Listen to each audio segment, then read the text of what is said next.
Welcome to கிளெமோஸ் study time.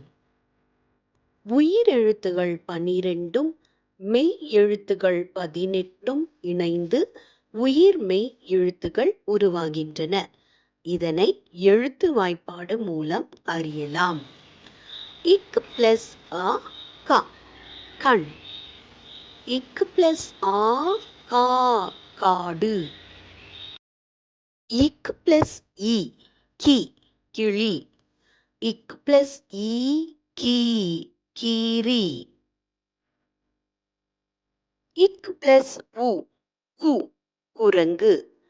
இக் plus ஊ பூ பூனை. இக் பிளஸ் ஏ கே கெண்டி. இக் பிளஸ் ஏ கே கேடயம். இக் பிளஸ் ஐ கை கைப்பை. இக் பிளஸ் ஓ கோ கொக்கு. இக் பிளஸ் ஓ கோ கோழி. இக் பிளஸ் ஔ கௌ கௌதாரி. Like and subscribe. Thank you.